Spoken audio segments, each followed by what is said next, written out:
Welcome back to From the Pages of WWF InsurreXtion, the May 2001 official program. This one feels different immediately, and it should. This isn't a magazine you sit with for weeks.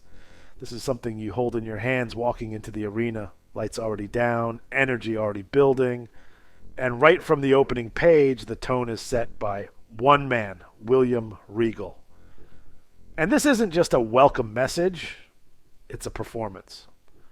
Regal speaks directly to the British crowd like he owns the place, praising them, insulting America, elevating himself above everyone in the process. It's smug, it's arrogant, it's deliberate, and it works because before you even get to a single match, the authority figure has already made himself part of the show.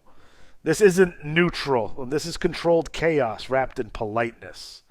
Then the program drops you straight into the biggest story of that moment, and that's Stone Cold Steve Austin. But this isn't the Austin people grew up cheering.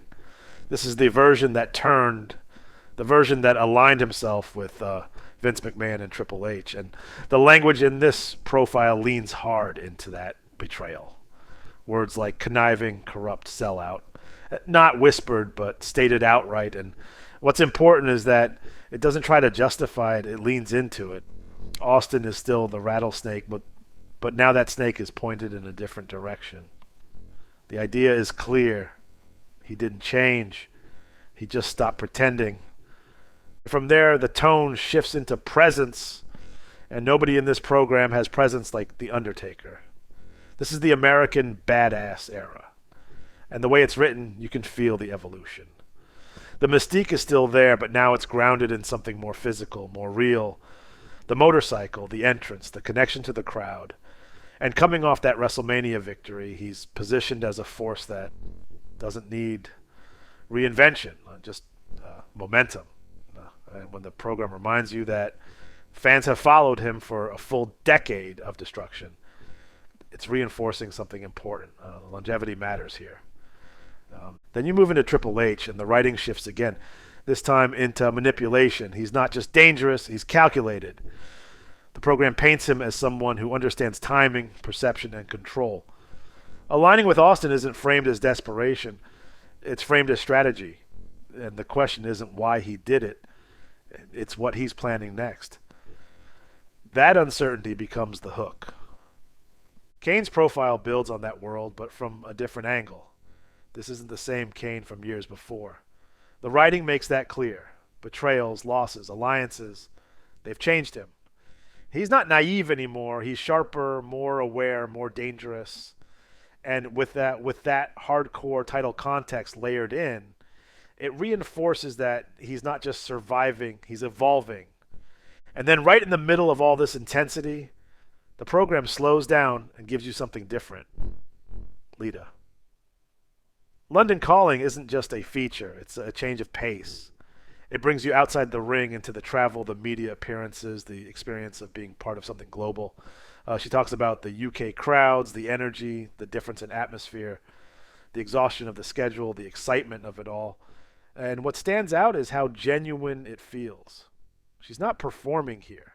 She's reflecting, talking about doing BBC shows, sightseeing, interacting with fans.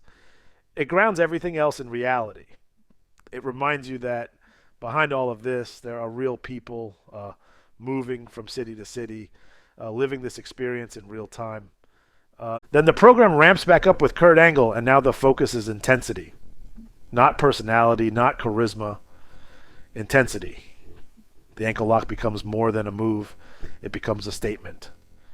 The matches with Chris Benoit are positioned as something more serious, more physical, more defining. And the writing makes it clear that something has changed in Angle. There's a harder edge now, and nobody is quite sure where it's going. Chris Jericho's section brings a different energy, resilience, bounce-back mentality. Losing the Intercontinental title doesn't define him. It motivates him. And the dynamic with Benoit adds something unexpected, respect. Not friendship, not alliance built on trust, but mutual recognition. And in this environment, that stands out. Then you move into the factions, and this is where the program really starts to reflect the era. X Factor is presented as dangerous, experienced, connected to the past through Degeneration X, but trying to carve something new. Edge and Christian with Rhino bring that mix of arrogance and ability. Annoying outside the ring, but undeniable once the bell rings. The Hardy Boyz with Lita are framed as something else entirely. Spectacle, risk, movement. Their TLC performance still echoing through everything they do. And the Dudley Boyz, now with Spike, bring that chaos, that unpredictability, that feeling that anything could happen at any moment. And then the program shifts into respect again with Chris Benoit. Yeah, this is where the tone gets serious, technical, grounded. He's not being sold as flashy or charismatic. He's being sold as real, as someone other wrestlers respect, as someone who proves himself every time out. And that contrast matters in a program full of larger-than-life personalities. Eddie Guerrero follows, and now the tone shifts again. Charisma mixed with deception. The program acknowledges both sides, the ability to win, the ability to entertain, and the willingness to bend the rules. It doesn't hide it. It highlights it.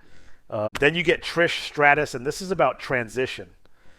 Breaking away from Vince McMahon, stepping into her own identity, building something separate. It's not presented as complete yet. It's presented as beginning, and that gives it momentum. And Test closes out the profiles with something simple but effective. Progression, moving forward, building credibility, titles, performances, presence, all pointing in one direction. And then at the end, you hit the ads, and they feel exactly like they should. WWF, home video releases, Mick Foley hardcore content, catalog numbers, pricing, availability. It's not subtle, it's direct. If you're here, if you're invested, here's how you take it home with you. That's the message. And somewhere between Regal's arrogance, Austin's betrayal, Undertaker's presence, Lita's perspective, and the chaos of the tag teams, you realize what this program really is. It's a snapshot, not of history, but of right now, of where everything stands at this exact moment in 2001.